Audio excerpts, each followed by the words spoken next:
you're, you're working it, and all of a sudden, you detect a strike and you feel the strike. With those light wire hooks, all you have to do is reel down to the fish, get a tight line on it, and just pull back and start reeling like that. There's no setting the hook like that. It's just, okay, I got a strike, there I see the fish moving out, I got my line tight, now I'm gonna start reeling, I'm just gonna pull into it, and don't stop reeling, just keep reeling real fast.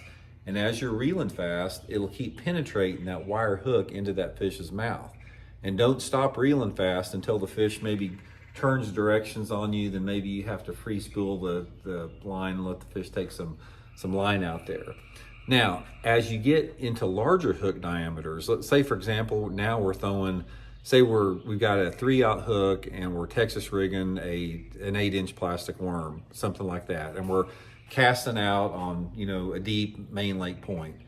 Okay, in a situation like that where you have a little bit harder, a little bit larger diameter hook, make the cast out there, you get the strike on there, and then when you get the strike, you got to be more forceful with your reeling, and the more forceful when you're pulling back. So let's say I've got 15, 17 pound line, I've got a 3/0 hook, I make my cast out there on this deep brush pile, I got a strike. At this point, I'm going to reel real fast and pull back. And a lot of times I take a step back with my leg. So I'm in position, I got my line tight, take a step back and keep reeling super fast. So the difference between the wire hook and the little bit larger 3/0 is the speed of which I pull back on the rod, but there's no hook set. It's just a speed reeling like that.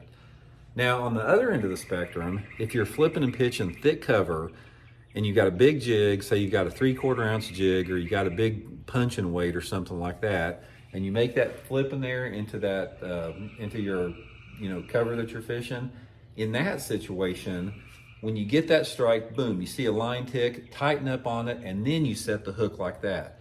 But when you set the hook, make sure that the line is tight. You don't want to okay, there's a fish there, and take a bow down like that and get slack in the line and then set the hook, because you'll snap it hard. And actually when you snap it hard, sometimes that hard snap will force that fish's mouth open and the bait just comes right out of its mouth. So when you set on a tight line like that, you're not snapping it in there. So tighten up the line, set the hook on a tight line. Now that's with the slow baits.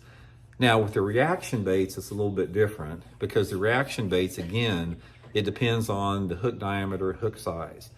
If I'm fishing a crankbait that just an average type of